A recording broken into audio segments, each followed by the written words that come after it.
رمضان مبارک کی بے قدری کی بھی کچھ صورتیں ہیں. مثال کے طور پہ بعض لوگ رمضان کے روزے رکھنے کا اہتمام نہیں کرتے. یہ رمضان کی بے قدری ہے.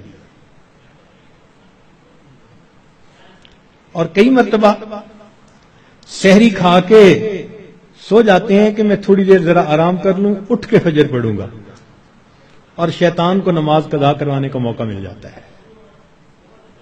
یہ رمضان مبارک کی بے قدری ہے.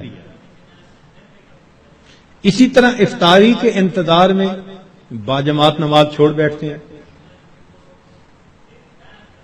یہ بھی رمضان مبارک کی بے قدری ہوئی. بعض لوگ رمضان المبارک میں خبروں کے نام پر ٹی وی دیکھتے ہیں, غیر محرم عورتوں پر نظر پڑتی ہے. بازار سے گزرتے ہوئے اپنی نگاہ کا احتیاط نہیں کرتے.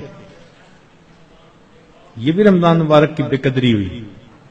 اخبار بینی کے شوق میں تصاویر بھی دیکھتے ہیں.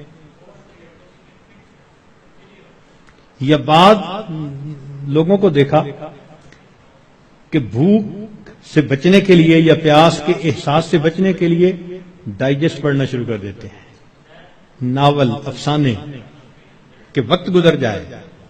تو وقت گزاری کے لیے ڈائجسٹ جیسی کتابیں اور اس طرح کی کتابوں کا پڑھنا یہ بھی رمضان مبارک کی بے قدری ہے. اس سے تو بہتر تھا کہ آپ قرآن مجید کی تلاوت کر لیتے.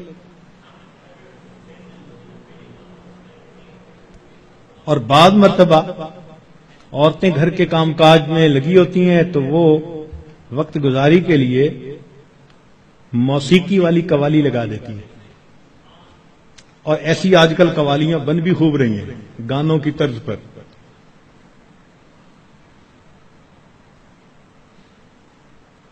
بھئی کوئی بیت الخلاء کے طرز پر مسجد بنا دے تو آپ کو خوشی ہوگی, دیکھ کے غصہ آئے گا نا. تو اگر کوئی نعت بنانی تھی تو ضروری ہے کہ گانے کی طرز پر بنانی ہوتی ہے. خدا کے بندو, تو اس قسم کی قوالیاں جن میں ساز ہو, موسیقی ہو, وہ حرام ہوتی ہیں. نبی علیہ السلام نے ارشاد فرمایا, میں آلات موسیقی کو توڑنے کے لیے مبعوث ہوا ہوں, اس لیے اس سے 100% پرہیز کرنا چاہیے. بعض نوجوان وقت گزارنے کے لیے انٹرنیٹ پہ بیٹھ جاتے ہیں, اور جو دنیا بلا کا گند ہے وہ انٹرنیٹ کے اندر موجود ہوتا ہے. یہ بھی رمضان مبارک کی بے قدری ہوئی. اور بعض اپنے دوستوں سے میسیجز کا سلسلہ شروع کر دیتے ہیں. یہ بھی رمضان مبارک کی بے قدری. اور اس سے بڑھ کر اور گناہ یہ کہ سیل فون کے اوپر غیر محرم سے باتیں کرتے ہیں یا اس کو میسج بھیجتے ہیں. یہ بھی رمضان کی بے قدری ہے. اور یہ بھی رمضان کی بے قدری ہے کہ انسان غیر محرم کو کہے کہ میں اب رمضان میں میسج نہیں بھیجوں گا, اس کے بعد بھیجوں گا.